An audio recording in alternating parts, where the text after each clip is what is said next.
At the core of left-wing thought is a denial of painful realities, the denial of what the French call les faits de la vie, facts of life.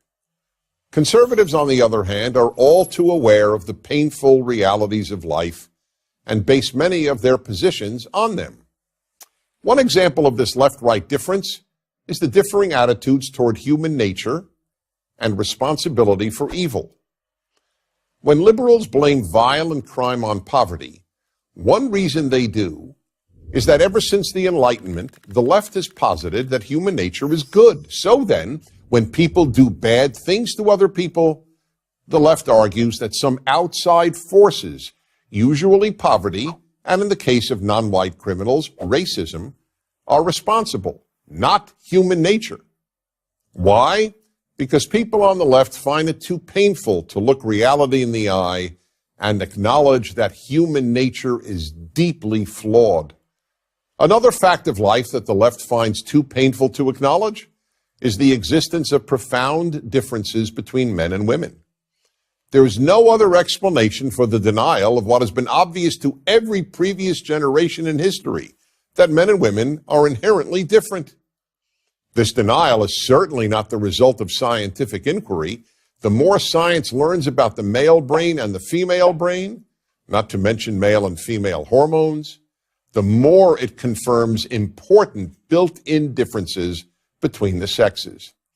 Yet many people, influenced by left-wing thought, believe that girls are as happy to play with trucks as are boys, and boys are as happy to play with dolls and tea sets as are girls. Why do they believe such silliness? Because acknowledging many of those differences is painful. For example, feminists and others on the left do not want to acknowledge that men are far more capable of having emotionally meaningless sex than women. Therefore, feminism has taught generations of young women that they are just as capable of enjoying emotionless sex with many partners as are men.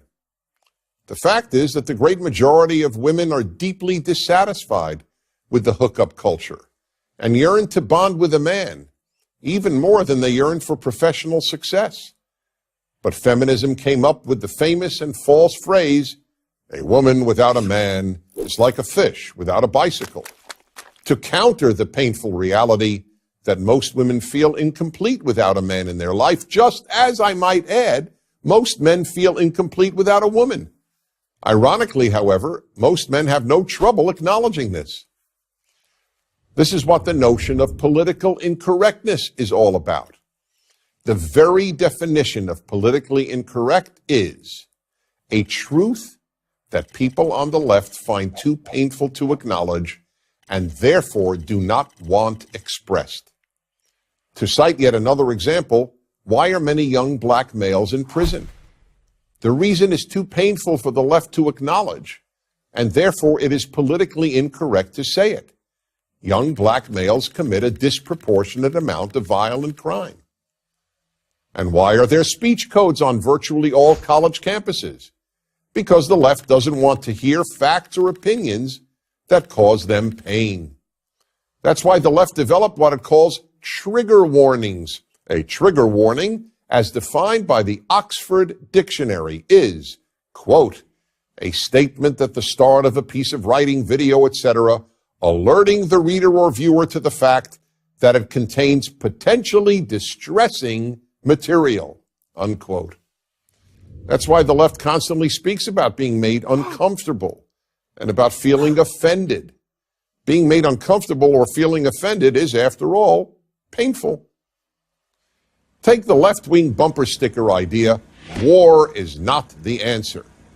The painful truth is that war is often the only answer to great evil. Nazi death camps were liberated by soldiers fighting a war, not by peace activists or by peaceful dialogue with the German regime.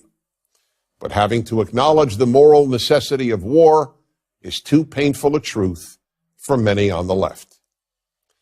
One might say that leftism appeals to those who wish to remain innocent.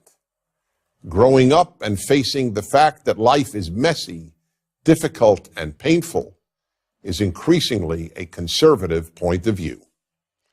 I'm Dennis Prager.